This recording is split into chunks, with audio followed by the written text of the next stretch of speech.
Hi guys, this is Pragya Singh and welcome back to my channel. जैसा कि आप सभी जानते हैं, हम नाइलेट द्वारा चलाई हुई ओ लेवल की पाइथन लेक्चर सीरीज पढ़ रहे थे और पाइथन लेक्चर सीरीज में हम 4 चैप्टर को रीड कर रहे हैं। 4 चैप्टर में गाइस हम बिटवाइज ऑपरेटर के बारे में पढ़ चुके हैं। बिटवाइज ऑपरेटर आपके ऑपरेटर्स पार्ट का लास्ट टॉपिक था। इट मीन्स हम चैप्टर 4 में ऑपरेटर्स के बारे में पढ़ रहे थे कि कितने प्रकार के ऑपरेटर होते हैं। तो उसमें हमने कई प्रकार के ऑपरेटर देखे, जिसमें लास्ट रिसेंटली हमारा बिटवाइज ऑपरेटर के साथ ऑपरेटर टॉपिक कंप्लीट हुआ है। अब गाइस 4 चैप्टर में हम आज कुछ नया सीखेंगे।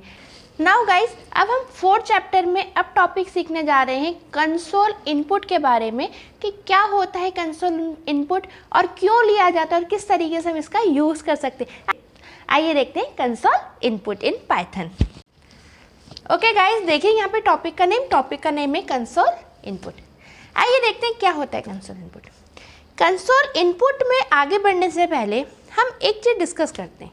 जैसे कि हम कोई भी प्रोग्रामिंग पढ़ रहे हैं, सपोज पाइथन प्रोग्रामिंग पढ़ रहे हैं। पाइथन प्रोग्रामिंग सीखने के पीछे उद्देश्य क्या है? एक उद्देश्य तो है कि आपको नाइलेट ओ लेवल की परीक्षा या किसी परीक्षा को पास करना है। वास्तव में क्या उद्देश्य है? आईटी फील्ड के अंदर हमारा काम क्या है? सॉफ्टवेयर को डेवलप करना। ठीक है, सॉफ्टवेयर हम डेवलप करके क्या करते हैं? किसी कस्टमर को बेचते हैं। ठीक है, बहुत ध्यान से सुनना मेरी बात। आपने कोई सॉफ्टवेयर डेवलप किया, ठीक है, सपोज आपने सॉफ्टवेयर डेवलप किया कैलकुलेटर का। सपोज आपने कोई सॉफ्टवेयर डेवलप किया कैलकुलेटर का। अब जब आपने ये कैलकुलेटर का सॉफ्टवेयर डेवलप किया है और किसी कस्टमर को बेचा है, ठीक है, यानी कस्टमर उस सॉफ्टवेयर का क्या करेगा? यूज़ करेगा। ठीक है, तो अब वो क्या चाहते हैं, क्या एक्सपेक्ट करता है कस्टमर कि वो कैलकुलेटर किस तरीके से काम करे? सीधी सी बात है, यदि आप भी कोई कैलकुलेटर का सॉफ्टवेयर खरीदते हो या कैलकुलेटर की डिवाइस लाते हो, आप क्या चाहते हो? आप चाहते हो आप अपने मन से कुछ भी इनपुट दे सको। इनपुट आप जानते हैं ना, जो यूज़र कंप्यूटर को देता है कीबोर्ड के द्वारा, टच स्क्रीन के द्वारा या वॉइस के द्वारा, जो भी यूज़र सिस्टम को दे रहा है वो चीज़ क्या है? इनपुट है। तो जैसे सपोज आप कैलकुलेटर लेकर आए, ठीक है, तो कैलकुलेटर जब आप लेकर आते हैं तो कैलकुलेटर पे क्या चाहते हैं कि भाई आप कोई भी बटन प्रेस करें। सपोज आपने 2 प्रेस किया तो आपको आउटपुट स्क्रीन पे यहाँ पे 2 दिख जाना चाहिए। फिर आपने प्लस किया तो सिस्टम जो है वो अपने अंदर क्या करेगा? समझ जाएगा, कैलकुलेटर समझ जाएगा कि भाई उसको क्या करना है? एडिशन करना है। आपने जैसे प्लस दबाया यानी कैलकुलेटर ने समझ गया कि भाई उसको प्लस का काम करना है। ठीक है, फिर जैसे ही आपने 3 दबाया तो आपके कैलकुलेटर ने क्या एक्सेप्ट कर दिया? फिर 3 एक्सेप्ट कर लिया। ऐसे ही होता है कैलकुलेटर में भी। और फिर जैसे ही आप इक्वल बटन पे प्रेस करते हो, आपकी स्क्रीन पे यहाँ पे आंसर आ जाता है 5। ठीक है, अब आप क्या चाहते हैं? क्या आप ऐसा चाहते हैं कि हर बार आंसर केवल आपको 5 ही मिलता रहे? क्या आप हमेशा कोई कैलकुलेटर डिवाइस खरीद के लाते हैं तो आप क्या हमेशा 2-3 का ही ऐड करवाते रहोगे? नहीं ना, आप तो चाहते हो कि आप कोई सा भी नंबर, अब आप इसको बंद कर दें, बंद करने के बाद दोबारा से ऑन करें, ऑन करने के बाद चाहते हैं कि भाई अब हम कोई और नंबर दे दें। सपोज हम दे दें 5, 5, फिर कोई मल्टीप्लाई का बटन दबा दें तो कैलकुलेटर समझ जाए कि भाई उसको क्या करना है? मल्टीप्लाई करना है। ऐसे ही तो करते हो आप, मल्टीप्लाई जैसे ही दबाते हो आपका कैलकुलेटर समझ जाता है कि उसको मल्टीप्लाई का काम करना है। फिर आप सपोज कोई भी नंबर देते हो, आप नंबर देते हो 2 प्रेस करते हो तो कैलकुलेटर आपको यहाँ पे 2 दिखाता हो। जैसे इक्वल टू का निशान लगाते हो आपको यहाँ कैलकुलेटर 10 दिखा देगा। तो बेसिकली आपकी इस डिवाइस को खरीदने के पीछे उद्देश्य, या जिसने भी आपसे कैलकुलेटर का सॉफ्टवेयर खरीदा है उसका उद्देश्य क्या है कि भाई वो बदल के नंबर एंटर कराए और बदल के जैसे भी नंबर एंटर करवा रहा है वो कैलकुलेटर उसी अकॉर्डिंग प्रोसेसिंग करे। यानी आपने मल्टीप्लाई दिया तो मल्टीप्लाई की प्रोसेसिंग करे, प्लस दिया तो प्लस की प्रोसेसिंग करे, जैसे ही आप इक्वल देते वो यहाँ पे आपको क्या कर दे? आंसर शो कर दे। तो ऐसे कैलकुलेटर जैसा सॉफ्टवेयर हम कुछ बनाने की कोशिश करते हैं अपने पाइथन कंपाइलर पे। तो हमने इस तरीके के छोटे छोटे कई सारे प्रोग्राम बनाए। अभी हम पूरा सॉफ्टवेयर तो आप एकदम से नहीं बना पाएंगे, हम छोटे छोटे पहले ऑपरेटर पढ़ेंगे, प्लस कैसे होता है, माइनस कैसे होगा, मल्टीप्लाई कैसे होगा। फिर आगे जाते जाते हमको जब काफ़ी कुछ सीख जाएंगे तब हम मतलब ये कैलकुलेटर जैसा या इस तरीके का कोई सॉफ्टवेयर बना सकते हैं ना। अभी तो हम बिल्कुल बेसिक पार्ट पर है। अब सपोज मैंने आपको कई सारे प्रोग्राम बनाने सिखाए छोटे छोटे, जो कि इस तरीके से। ठीक है, अब ये तो कैलकुलेटर की चीज़ होगी। दीजिए अब हम अपने मुख्य पाइथन प्रोग्रामिंग पे आते हैं। ठीक है, सपोज मुझे एडिशन के लिए एक प्रोग्राम लिखना है। ठीक है, अब ये एडिशन के लिए मैंने एक प्रोग्राम लिख दिया। अब आप सभी जानते हैं इस प्रोग्राम में हो क्या रहा है? इस प्रोग्राम में क्या हो रहा है, बेसिकली ए नाम का एक मेमोरी लोकेशन बन रहा है। फाइन, अब तो आप सभी लोग जानते हैं कि हम यहाँ पे जो मेमोरी लोकेशन का नेम देते हैं, जो भी आइडेंटिफायर देते हैं, उस नाम की एक मेमोरी ऑक्यूपाई हो जाती है सिस्टम के अंदर। ठीक है, तो ए नाम की मेमोरी ऑक्यूपाई हो गई। फिर उसके अंदर क्या कह रहे हैं हम, सिस्टम को क्या आदेश दे रहे हैं, हम ये कह रहे हैं कि ए नाम के मेमोरी लोकेशन के अंदर तुम 5 को क्या कर दो, स्टोर कर दो। ये बिल्कुल बेसिक चीज़ें हैं जो प्रीवियस वीडियो में मैंने आपको बहुत अच्छे सिखा दी हैं। अभी जल्दी जल्दी कवर कर रही हूँ, यदि आपको समझ में ना आ रहा हो तो प्लीज़ प्रीवियस वीडियो स्टार्टिंग से देखिएगा, तब आपको ये कंसेप्ट बहुत अच्छे से समझ में आ जाएंगे। ओके, नाउ नेक्स्ट देखिए, नेक्स्ट लाइन में हमने क्या बोला कि भाई तुम एक बी नाम का मेमोरी लोकेशन ऑक्यूपाई करो और उसके अंदर 10 को क्या कर दो, स्टोर कर दो। ये हम सिस्टम को क्या दे रहे हैं, आदेश दे रहे हैं ना, पाइथन इंटर कंपाइलर को हम आदेश दे रहे हैं, और उन आदेश को हमारा पाइथन कंपाइलर जैसे हमने लाइन बाय लाइन दिया है, क्रमबद्ध तरीके से उनको क्या कर रहा है, फॉलो करता जा रहा है। आपने बोला, अब आपने क्या बोला, आपने बोला ए और बी की वैल्यू को तुम क्या कर दो, जोड़ दो। मैं आपको पहले ही बता चुकी हूँ, जो भी आपकी हाई लेवल प्रोग्रामिंग है उसमें क्या होता है, राइट हैंड साइड इवोल्यूशन होता है और left hand side data store होता है। ये कंसेप्ट भी प्रीवियस वीडियोस में बहुत अच्छे से क्लियर है, यदि आपने नहीं देखे तो प्लीज़ उन्हें जरूर देखिएगा। ठीक है, क्या बोले हम, ए के अंदर रखी हुई वैल्यू और बी के अंदर रखी हुई वैल्यू को तुम जोड़ दो। तो राइट हैंड साइड क्या होता है, इवोल्यूशन होता है हाई लेवल में। तो ए के अंदर वैल्यू कितनी है, 5, और बी के अंदर वैल्यू कितनी है, 10। हमने ये आदेश दिया, तुम इनको जोड़ दो। कंपाइलर ने ऐसे ही किया, ए और बी के अंदर रखी हुई वैल्यू को जोड़ दिया। ठीक है, तो उसने अपनी मेमोरी के अंदर कहीं ना कहीं मेमोरी के अंदर क्या स्टोर कर लिया, 15। अब हमने उसको आदेश दिया कि भाई जो तूने अपनी मेमोरी के अंदर 15 जहाँ स्टोर करा है, जो भी तूने स्टोर करा है, उसको क्या कर, सी नाम का एक मेमोरी लोकेशन तैयार कर और उसके अंदर इस 15 को क्या कर दे, स्टोर कर दे। कंपाइलर ने ऐसे ही किया। अब आपके पास, अब सपोज आप इस प्रोग्राम को सेव करते हैं, सेव करना मैंने आपको सिखाया है। सेव करने के बाद आप इस प्रोग्राम को रन करते हैं, तो जो आपकी आउटपुट स्क्रीन है उस पर आंसर मिल जाएगा 15। अब मान लीजिए कोई कस्टमर है, वो कहता है मुझे एडिशन का एक प्रोग्राम बना के दे दो, मुझे ऐसा सॉफ्टवेयर बना के दे दो जो एडिशन करता हो। आपने इस तरीके का प्रोग्राम बना के दे दिया। अब अगर कस्टमर खरीद के ले जाता है और इस प्रोग्राम को रन करता है, आपके सॉफ्टवेयर को चलाता है, तो हमेशा आंसर क्या आएगा, 15 आएगा। क्या आप इस तरीके का सॉफ्टवेयर खरीदना पसंद करोगे जिसमें आंसर हमेशा एक ही आए? नहीं ना। आप क्या चाहोगे, सपोज आपने एडिशन के लिए एक सॉफ्टवेयर मांगा। अभी हम कैलकुलेटर की तरफ नहीं जा रहे हैं, वो बहुत बड़ी प्रोसेस है। अभी हम बिल्कुल एक छोटा सा एज्यूम करके चल रहे हैं। किसी ने बोला एडिशन के लिए हमको प्रोग्राम बना के दो।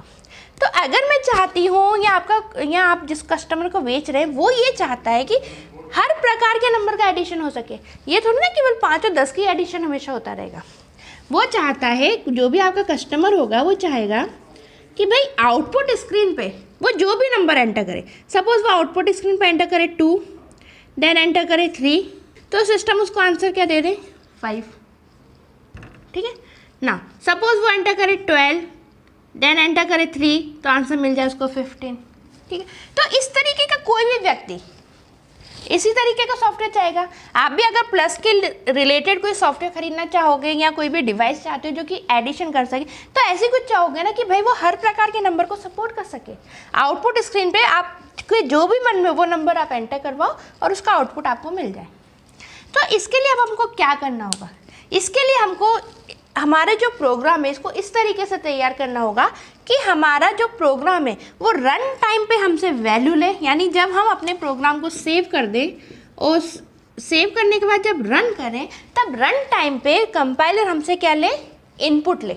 तो कोई भी यूज़र होगा वो यही चाहेगा कि हमारे पास जो भी सॉफ्टवेयर है वो ऐसा हो कि हम उसके अंदर नंबर इनपुट करा सके। ये आपने क्या करवाए, नंबर इनपुट कराएं। ठीक है, आपने दिए ना सिस्टम को ये नंबर, तो जो भी चीज़ आप सिस्टम को देते हो वो चीज़ क्या कहलाती है, इनपुट। आप यही चाहते हो कि हम रैंडमली कोई से भी नंबर इनपुट करवाएं, सिस्टम उसकी प्रोसेसिंग करे, यानी उन नंबरों को क्या करे, जोड़ दे, और जोड़ने के बाद हमको आंसर दे दे। यही आप चाहते हैं। ठीक है, तो आप जो दे रहे हैं वो तो क्या है, इनपुट है। फिर आप चाहते हैं कि वो प्रोसेसिंग करे, तो वो जो भी अपने दिमाग में करेगा वो कंसेप्ट आपको अपनी प्रोग्राम में यहाँ पर लिखना ही होता है। तभी तो पाइथन प्रोग्रामिंग या पाइथन कंपाइलर कोई भी काम करेगा। कंप्यूटर तभी कार्य कर सकता है जब उसे यूज़र निर्देश देता है। बिना निर्देशों के कंप्यूटर कोई भी कार्य नहीं कर सकता। तो सीधी सी बात है भाई, हम ये चाहते हैं, सपोज कोई भी सॉफ्टवेयर को खरीदना चाहती हूँ तो मैं यही चाहती हूँ कि भाई मैं कोई भी इनपुट दूँ, सिस्टम उसको प्रोसेसिंग करे और मुझे आउटपुट दे दे। तो मैंने जो भी सॉफ्टवेयर डेवलप करता है उसको ऐसे ही बोला कि भाई मुझे 2 नंबर के जोड़ का एक सॉफ्टवेयर बना के दे दो जो मेरे हर प्रकार के नंबर को जोड़ सके। क्या करने को बोला? जोड़ने के लिए बोला। तो जोड़ने का लॉजिक तो आपको ही लगाना पड़ेगा यदि आप सॉफ्टवेयर डेवलप कर रहे हो तो, ठीक है। ये लॉजिक तो आपने तैयार कर रखा है। तो ये प्रोसेसिंग है, ये चीज़ क्या है? प्रोसेसिंग है। तो हम कस्टमर के अकॉर्डिंग चल रहे हैं। कस्टमर कहता है इनपुट दो, ठीक है। फिर उसने जो भी हमको बताया कि भैया मुझे एडिशन चाहिए, वो प्रोसेसिंग आपने लगाई। फिर कस्टमर क्या चाहता है?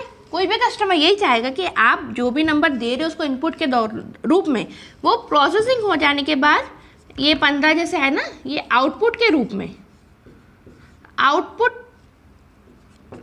के रूप में उसको क्या दे दे? आंसर दे दे, ठीक। तो अब ये प्रोसेस हम किस तरीके से कर सकते हैं अपने सिस्टम पे, आइए देखते हैं। इस तरीके की प्रोग्रामिंग करने के छोटा सा कंसेप्ट है। यहाँ पे आपको क्या करना होगा, आप क्या कर रहे हैं, पहले के प्रोग्राम में चलते हैं। जब हमसे वो 5 और 10 ही दे रहे थे तो सिस्टम हमेशा 15 ही आंसर दे रहा था, ठीक है ना। अब हम क्या चाहते हैं, हम चाहते हैं कि भाई हम यूज़र जो भी नंबर दे रहा है इनपुट के तौर पर, वो किसी ना किसी मेमोरी लोकेशन के अंदर असाइन हो। भाई ये जो भी यूज़र है यूज़ कर रहा है, वो 12 और 3 जब नंबर दे रहा है तो कंप्यूटर इसको किसी ना किसी मेमोरी लोकेशन के अंदर ही तो स्टोर करेगा। जब तक मेमोरी के अंदर वो डाटा स्टोर ही नहीं होगा, वो वर्क कैसे होगा? सपोज मैंने आपसे कहा जोड़ दो, तो आप क्या बोलोगे? मैडम क्या जोड़ना है, कौन से नंबर जोड़ना है बताओ। तो मैंने आपसे कहा कि बेटा एक काम करो, तुम 5 और 2 को जोड़ कर बताओ। तो बेसिकली होता क्या, अगर आप बिल्कुल ध्यान से सोचे तो ये 5 और 2 ये नंबर 5 और 2 आपके दिमाग में कहीं ना कहीं क्या होते हैं? स्टोर होते हैं, राइट। 5 और 2 कहीं ना कहीं आपके दिमाग में स्टोर होंगे। फिर आप उनको क्या करोगे? ऐड करोगे। फिर जो 7 आंसर है वो भी आपके दिमाग में कहीं ना कहीं स्टोर ही होगा। आपके दिमाग में 7 पहले स्टोर होगा और 7 स्टोर हो जाने के बाद आप अपने मुंह के द्वारा यानी आउटपुट के रूप में मुझे बताओगे मैडम 7 आंसर आया। तो मैंने जो इनपुट दिया वो बेसिकली कहाँ स्टोर हुआ? आपके दिमाग के अंदर, ठीक है। उसके बाद आपने प्रोसेसिंग की, ठीक है। उसके बाद आपने जो भी आंसर है आपके दिमाग में स्टोर हुआ और आपने बता दिया मैडम 7 आंसर है। इसी प्रकार सिस्टम को कोई भी इनपुट देते हैं तो ये इनपुट कहीं ना कहीं किसी ना किसी मेमोरी लोकेशन में जाके स्टोर होता है। अब ये कंप्यूटर है और हम ह्यूमन है।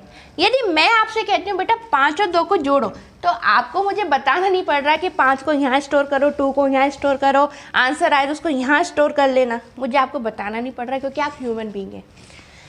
कंप्यूटर ह्यूमन बीइंग नहीं है, कंप्यूटर एक मशीन है, ठीक है। मानव द्वारा निर्मित एक मशीन है जो यूज़र के इंस्ट्रक्शन को फॉलो करता है। कंप्यूटर को आपको बताना होगा कि भाई ये जो भी मैं इनपुट दे रही हूँ 12, 3 या जो भी मैंने XYZ नंबर दिए हैं उसको किस जगह जाके तुम्हें स्टोर करना है। तो इसके लिए क्या करना होगा? सीधी सी चीज़ है, हमको सिस्टम को बताना होगा। हमको अब जो प्रोग्रामिंग करना है वो ऐसे करना है, हमको उसको बताना होगा कि भाई तुम्हें क्या करना है, एक इनपुट लेना है यूज़र से। कंपाइलर को क्या कर रहे हैं, अब हमें कंपाइलर को आदेश देना है कि हमारे वो इस तरीके से पालन करें। ये जो भी हम चाहते हैं इस तरीके के निर्देश हमको कंपाइलर में कोडिंग के रूप में लिखने होंगे। ये तो हमारा आउटपुट है, फाइनल प्रोडक्ट है, ठीक है। पर इसके अकॉर्डिंग ही हम क्या करेंगे, अपना प्रोग्राम डिज़ाइन करेंगे।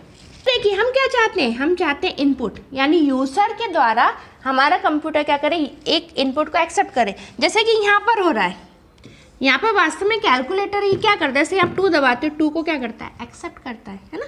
फिर आप सपोज प्लस के बाद 3 दबा देते हो, 3 को क्या कर देगा, एक्सेप्ट करेगा, यहाँ पे दिखाएगा।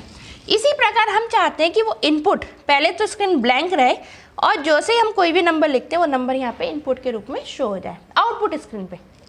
तो उसके लिए हम क्या कर सकते हैं, उसके लिए हम क्या करते हैं, ये जो आप इनपुट दे रहे हो ये एक फंक्शन के द्वारा स्टोर किया जाता है। फंक्शन का नाम है इनपुट। तो आपको पहले क्या लिखना होगा, इनपुट। इस फंक्शन का सीधा सा मतलब है कि हमने कंपाइलर को एक आदेश दिया है कि तुम यूज़र से क्या करना है, तुमको सबसे पहले इनपुट लेना है। सपोज उसने 12 लिया, अब उस इनपुट को कहाँ स्टोर करना है ये भी तो प्रोग्रामर को ही बताना होगा। तो आपने क्या बोला, ए नाम के एक मेमोरी लोकेशन में स्टोर कर दो। अब इस बात का यदि आप प्रोग्रामर हैं और आप ये वाली लाइन लिखते हैं तो इसका सीधा सा मतलब है आपने कंपाइलर को आदेश दिया है कि भाई तू एक ए नाम का मेमोरी लोकेशन बना के रख दे। अब यूजर जब भी प्रोग्राम रन करेगा उसके अंदर जो भी डाटा देगा वो तेरे को ए नाम की मेमोरी लोकेशन के अंदर ले जाना है। ये इस लाइन का मतलब है सीधा सा। अब इनपुट हमको यहाँ पे कितने लेने, सपोज 2 लेने, तो आपने फिर सेकंड के लिए भी सेम काम किया, आपने बोला इनपुट और आपने बोला कि तू एक काम कर, इसको कहाँ स्टोर कर दे, बी के अंदर स्टोर कर दे।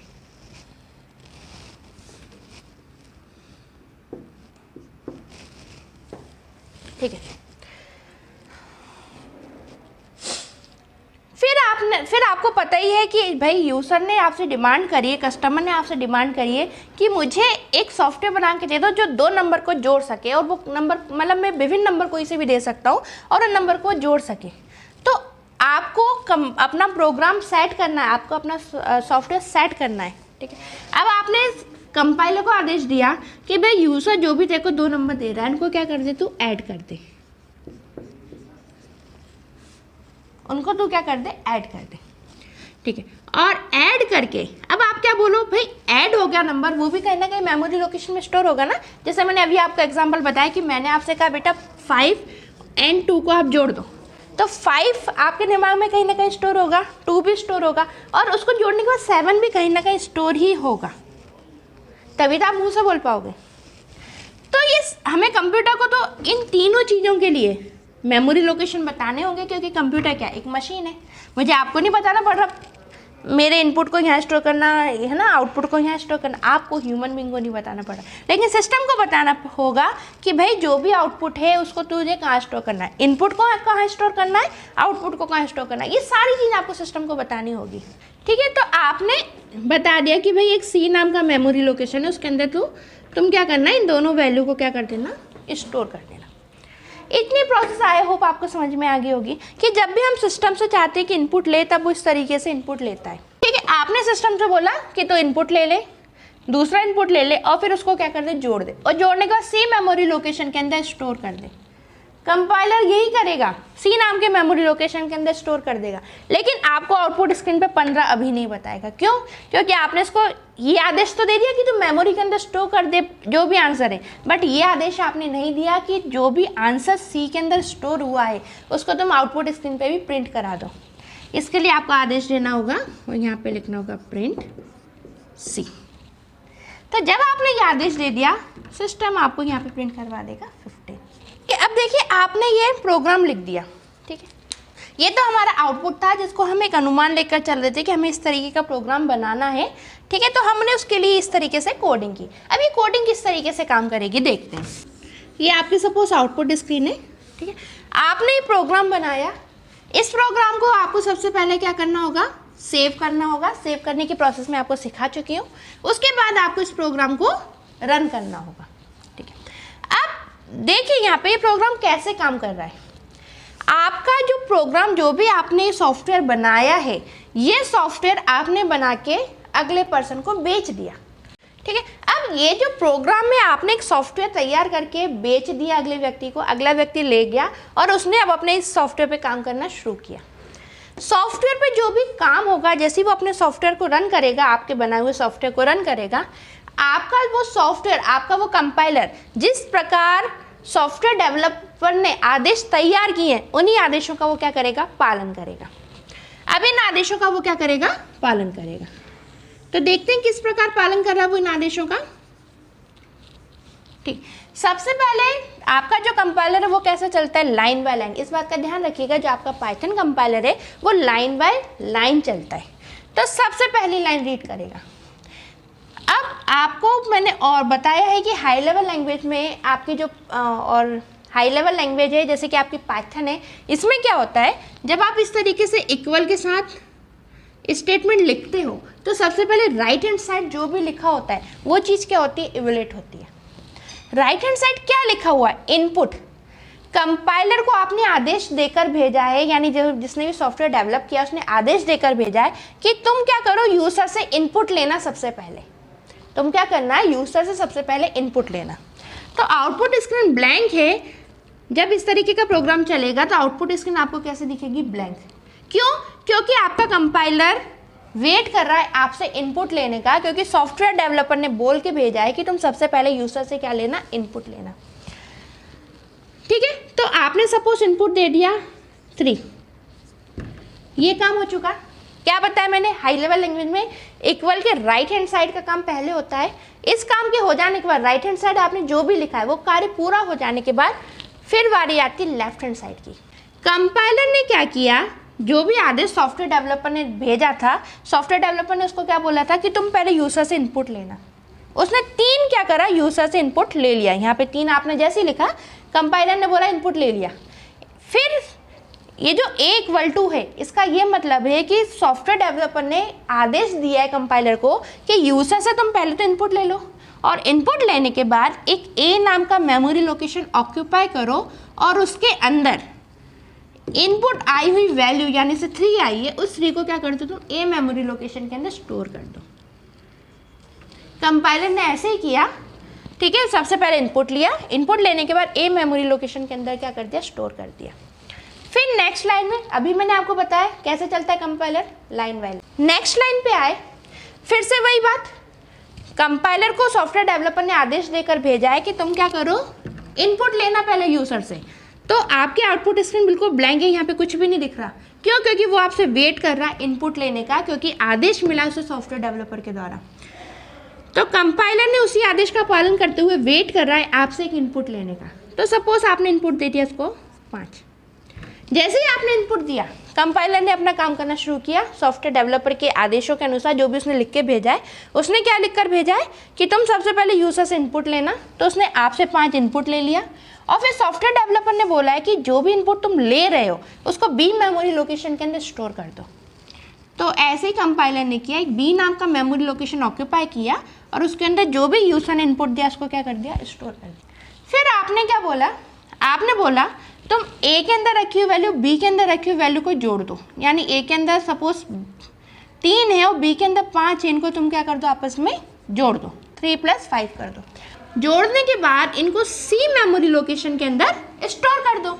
अभी बताया हाई लेवल लैंग्वेज में क्या होता है, राइट हैंड साइड इवोल्यूशन होता है, फिर इस काम को करने के बाद लेफ्ट हैंड साइड आता है, स्टोर होता है। तो A + B को उसने जोड़ा, कंपाइलर ने आपका आदेश माना, 3 और 5 को जोड़ दिया, A और B के अंदर रखी हुई वैल्यू को जोड़ दिया, और उसको C के अंदर क्या कर दिया, स्टोर कर दिया। ठीक है। फिर यूजर ने, यानी जो सॉफ्टवेयर डेवलपर है, उसने क्या आदेश दिया है, उसने आदेश दिया है कि भी C के अंदर जो भी वैल्यू है ना, जो भी वैल्यू स्टोर हुई है उसको तुम क्या कर दो, यहाँ पे प्रिंट करवा दो। तो C के अंदर जो भी वैल्यू है वो यहाँ पे क्या होगी, प्रिंट हो जाएगी। अब बात ये आती है कि यहाँ पे क्या प्रिंट होगा, C के अंदर क्या वैल्यू स्टोर होगी, जो भी C के अंदर स्टोर होगी वही यहाँ पे प्रिंट होगी। तो कंसेप्ट वाली बातें यहाँ पे बहुत ध्यान से सुन लेना, यहाँ पे कौन सी वैल्यू स्टोर होगी। आप कहोगे मैडम यहाँ पे अनुमान लगाओगे, मैडम यहाँ पे 8 स्टोर हो जाएगा, क्योंकि 5 और 3 क्या होता है, 8 होता है। यहाँ पे 8 स्टोर नहीं होगा। अब बहुत ध्यान से कंसेप्ट देख लेना, 8 कैसे स्टोर होगा, और इस तरीके से यदि आप लिखते हो तो 8 स्टोर क्यों नहीं होगा, यहाँ पे इसकी जगह क्या स्टोर होगा, और यदि हम चाहते हैं यहाँ पे 5 और 3 ऐड हो जाए, 8 हो जाए, तो हमें उसके लिए यहाँ पे क्या करना होगा। बहुत ध्यान से अब आप यहाँ पे एक कंसेप्ट देख लीजिएगा। ये जो आप दे रहे हो, बहुत ध्यान से सुन लेना, ये जो आप इनपुट दे रहे हो, आप जो यहाँ पे वैल्यू दे रहे हो, बेसिकली ये क्या है, ये है डेटा। डेटा ही तो है, मैंने आपको पहले ही बताया था, सिस्टम के अंदर यूजर जो भी देता है कंप्यूटर को वो क्या कहलाता है, इनपुट।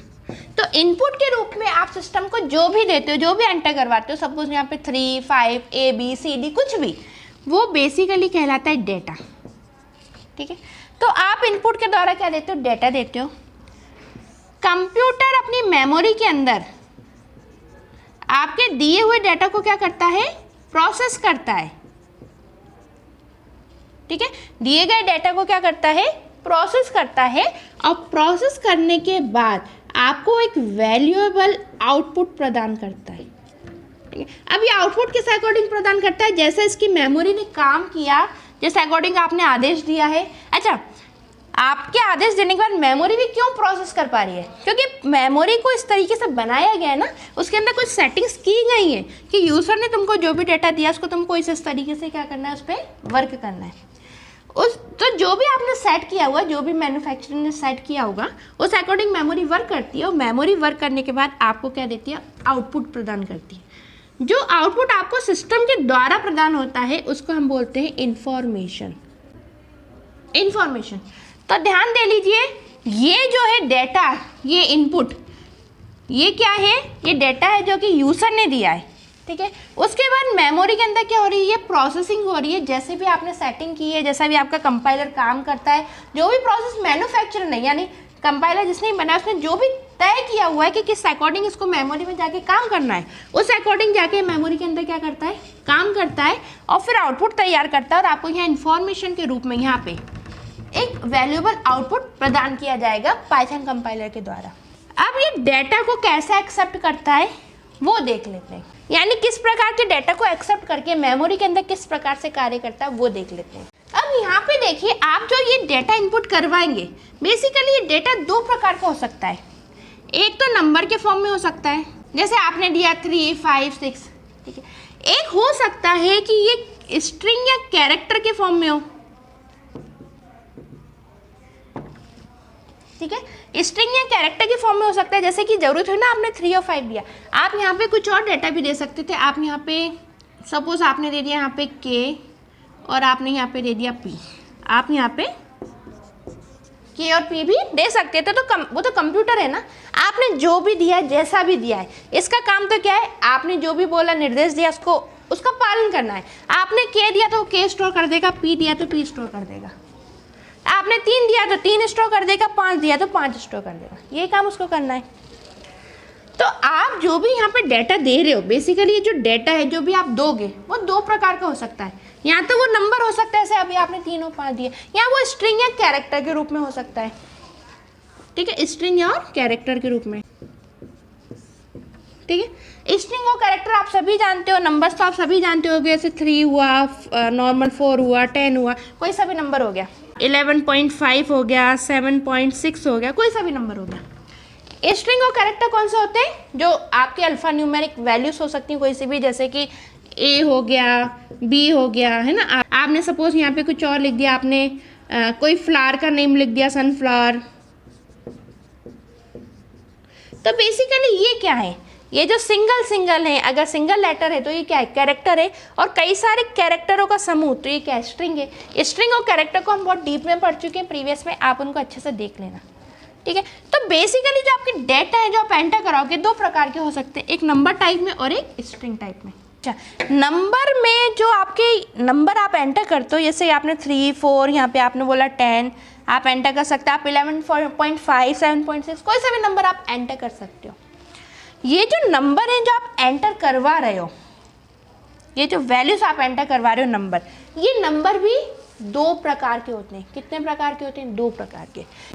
एक होता है इंटीजर टाइप और एक होता है फ्लोट टाइप। इंटीजर टाइप कौन से होते हैं, इंटीजर टाइप के नंबर वो नंबर जिनमें पॉइंट का यूज़ नहीं होता, जैसे कि नॉर्मल हुए आपके 10, 5, 7, इनमें कहीं भी पॉइंट का यूज़ नहीं है, आपके नॉर्मल नंबर। और फ्लोट नंबर कौन से होते हैं, फ्लोट नंबर वो होते हैं जिनमें पॉइंट का यूज़ होता है, जैसे कि 10.2, 5.7, 7.8, इस तरीके से कोई भी नंबर जिनमें पॉइंट का यूज़ हो रहा है किसकी कैटेगरी में आते हैं, फ्लोट की। और इस तरीके के नंबर जिनमें कोई पॉइंट का यूज़ नहीं हो रहा, किस कैटेगरी में आते हैं, इंटीजर की। तो यहाँ पे ध्यान से देखिए, तो अब हमारे कंसेप्ट पर आते हैं। इन नंबर्स को हटा देते हैं, अब K और P को। अब हम अपने पुराने कंसेप्ट पर आते हैं। हमने क्या दिया था, हमने सिस्टम को सबसे पहले क्या दिया था, सिस्टम ने वेट किया था हमसे इनपुट लेने का, तो हमने इनपुट दिया सपोज 3, और 3 का स्टोर हो गया A मेमोरी लोकेशन के अंदर, ठीक है। फिर वो वेट कर रहा है किसके लिए, आपके इनपुट के लिए, तो आपने इनपुट सपोज दिया 5, और 5 स्टोर हो गया आपके B मेमोरी लोकेशन के अंदर। फिर उसको हमने आदेश दिया कि तो A और B की वैल्यू को क्या कर दे, जोड़ दे, यानी 3 और 5 को क्या कर दे, जोड़ दे। अब ध्यान दीजिए, जो इनपुट है बाय डिफ़ॉल्ट सिर्फ और सिर्फ आपने यहाँ पे जब इनपुट फंक्शन लिखा है, ये क्या है, बेसिकली फंक्शन है। मैं आपको पहले ही बता चुकी हूँ, किसी भी नेम के आगे यदि इस तरीके के ब्रैकेट्स का यूज़ होता है तो वो क्या होता है, एक फंक्शन होते हैं, ठीक है। तो बाय डिफ़ॉल्ट ये जो नंबर वो स्टोर कर रहा है, वो कर रहा है स्ट्रिंग के फॉर्म में, स्ट्रिंग के फॉर्म में। ये 3 और 5 को नंबर नहीं समझ रहा है, ये 3 और 5 को क्या समझ रहा है, स्ट्रिंग। बहुत ध्यान से इस कंसेप्ट को देख लेना, ठीक है। ये तो अगर ये स्ट्रिंग के फॉर्म में आपके इस नंबरों को ले रहा है तो एडिशन भी स्ट्रिंग के फॉर्म में ही करेगा, यानी इसका एडिशन ये ऐसे करेगा 3 5, इसको 3 5 यानी इन दोनों नंबरों को क्या कर देगा, लिख देगा स्ट्रिंग के फॉर्म में, कैलकुलेट नहीं करेगा वो इनको। और आप ठीक है, तो उसने क्या किया 3 और 5 को एक्सेप्ट करा, आपने बोला ए और बी को तुम जोड़ दो, उसने 3 और 5 को जोड़ दिया और सी के अंदर क्या करवा दिया, स्टोर करवा दिया। यानी उसने ए की वैल्यू और बी की वैल्यू दोनों को एक साथ करके सी के अंदर क्या करवा दिया, स्टोर करवा दिया। क्यों ऐसा वो क्यों कर रहा है, वो जोड़ क्यों नहीं रहा, क्योंकि बाय डिफॉल्ट अपने आप आपने सिर्फ और सिर्फ यदि इनपुट लिखा है तो वो इसको स्ट्रिंग के फॉर्म में क्या कर रहा है, एक्सेप्ट कर रहा है इन नंबरों को। अब आपने उसको अगला आदेश क्या दिया कि भाई तू सी की वैल्यू प्रिंट करवा रही है, तो उसने प्रिंट करवा दी सी की वैल्यू 35। ओके, अब हम चाहते हैं कि भाई ये जो हमारा प्रोग्राम है ये स्ट्रिंग के फॉर्म में डाटा को स्टोर ना करे, ये स्टोर करे हमारे इसको ऐसे नंबर, यानी हमको यहाँ पे आउटपुट मिल जाए 8। उसके लिए क्या करना होगा, उसके लिए आपको इसको बताना होगा कि भाई जो इनपुट है वो किस प्रकार का तेरे को एक्सेप्ट करना है। बाय डिफॉल्ट तो वो कैरेक्टर टाइप में स्टोर कर ही रहा है।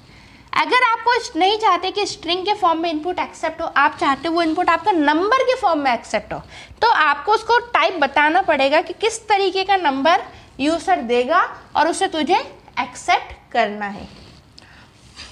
तो हमको सपोज ये जो नंबर है, ये जो 3 और 5 हम दे रहे हैं, ये किस तरीके के नंबर है, इंटीजर प्रकार के, क्योंकि इनमें पॉइंट का यूज नहीं हो रहा है।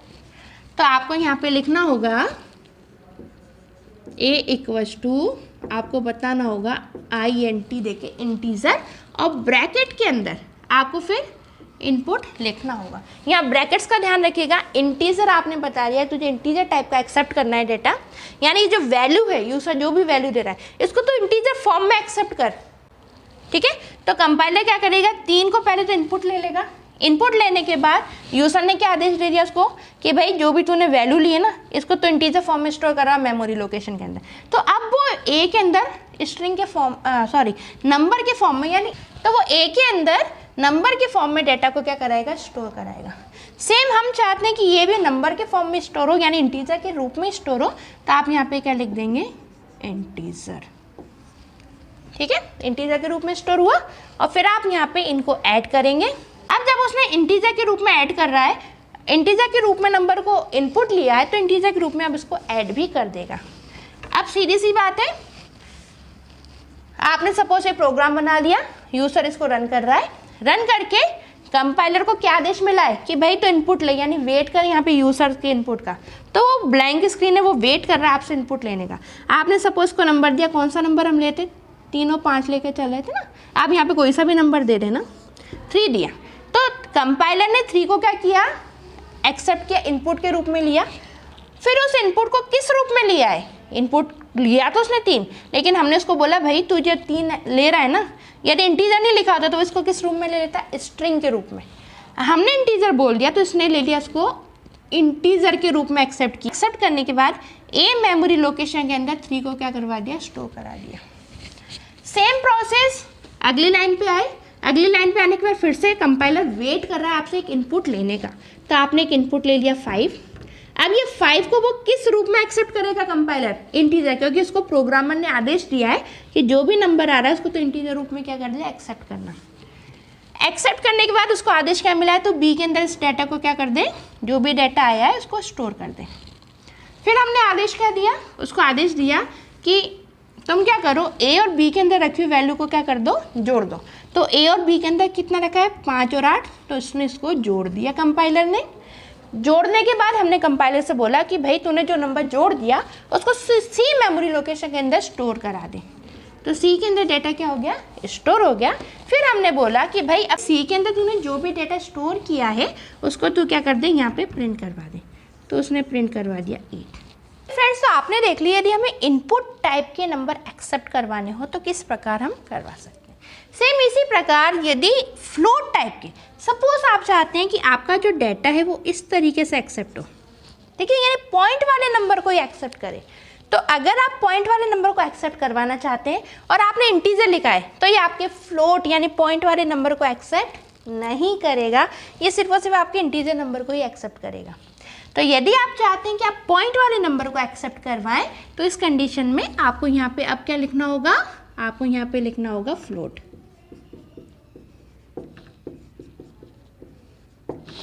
ओके, तो ये पॉइंट वाले नंबर में आपका आंसर एक्सेप्ट करेगा, मीन्स ए मेमोरी लोकेशन के अंदर स्टोर करेगा 3.5, बी के अंदर स्टोर करेगा 5.2 और सी के अंदर क्या स्टोर कर देगा, इन दोनों का एडिशन मीन्स 8.7 और आपको यहाँ पे आंसर मिल जाएगा 8.7।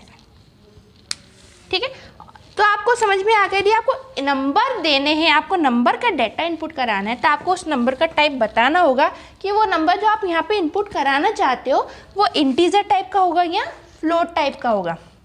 अच्छा, इन ब्रैकेट्स का विशेष ध्यान रखिएगा, एक इनपुट इंटीजर के बाद यहाँ आपने इंटीजर फ्लोट जो भी लिखा है उसके बाद जो ब्रैकेट चालू हुआ है वो ब्रैकेट बंद भी होगा और इसके अंदर इनपुट लिखा हुआ है और उसके भी एक ब्रैकेट्स नहीं। तो ब्रैकेट्स जो है आपके बेसिकली देखा जाए तो 2 बार चालू हुए और 2 बार बंद हुए। तो इन ब्रैकेट्स का विशेष ध्यान रखिएगा, यदि आप ब्रैकेट प्रॉपर नहीं लगाते हैं तो आपका प्रोग्राम नहीं चलेगा। ठीक है, तो आपको समझ में आ गया, आपको इंटीजर देना है, फ्लोट देना है। और यदि मान लो आप यहाँ पे कुछ भी नहीं देते, आप यहाँ पे इंटीजर फ्लोट कुछ भी नहीं लिखते हैं, सिर्फ और सिर्फ इनपुट लिखते हैं, तो उस कंडीशन में ये क्या करेगा, आपके इन डाटा को नंबर के फॉर्म में एक्सेप्ट नहीं करेगा, इस डाटा को वो स्ट्रिंग के फॉर्म में ही एक्सेप्ट कर लेगा। ठीक है, तो इस तरीके से आप जो आउटपुट स्क्रीन पे जब इनपुट देते हैं, सिस्टम उसको आपके आउटपुट स्क्रीन से एक्सेप्ट करता है, प्रोसेसिंग करता है, आउटपुट देता है। तो इस तरीके के जो इनपुट होते हैं जो आप डायरेक्ट रन टाइम पे आउटपुट स्क्रीन पे देते हैं, ये कहलाते हैं आपके console input. So I hope friends आपको कंसोल इनपुट का जो बेसिक है वो समझ में आया होगा कि किस तरीके से आपके इनपुट आउटपुट स्क्रीन के द्वारा लिए जाते हैं। ओके, अब नेक्स्ट वीडियो में हम इसके आगे और भी सीखेंगे कि इनपुट लेने के और क्या क्या तरीके हो सकते हैं, किस प्रकार से हम अपना ये जो आउटपुट है इसको बेहतर बना सकते हैं। ठीक है, अभी तो आपको ब्लैंक स्क्रीन दिख रही है और आप उस पर इनपुट दे रहे हो, हम इसको और भी कितने अच्छे प्रोफेशनल तरीके से इसको बेहतर बना सकते हैं अपनी प्रोग्रामिंग को, वो हम नेक्स्ट वीडियो में देखेंगे। ध्यान से पढ़िएगा, आपको वीडियो लेक्चर कैसा लगता है प्लीज़ कमेंट के द्वारा बताइएगा। पसंद आए वीडियो तो उसे लाइक ज़रूर कीजिएगा और अभी तक आपने चैनल को सब्सक्राइब नहीं किया तो प्लीज़ उसे सब्सक्राइब जरूर कीजिएगा। ओके फ्रेंड्स, मिलते हैं नेक्स्ट वीडियो लेक्चर में, बाय बाय। और हाँ, एक बात और, प्रीवियस वीडियोस नहीं देखें तो प्लीज़ उन्हें जरूर देखिएगा, बिल्कुल रूट से आपको सारे लेक्चर्स पढ़ाए गए हैं वीडियो के द्वारा। स्टार्टिंग से सारी वीडियोज़ को अच्छे से देखिएगा, तभी आपको आगे के नए नए वीडियो समझ में आएंगे। ओके फ्रेंड्स, मिलते हैं नेक्स्ट वीडियो लेक्चर में, बाय बाय।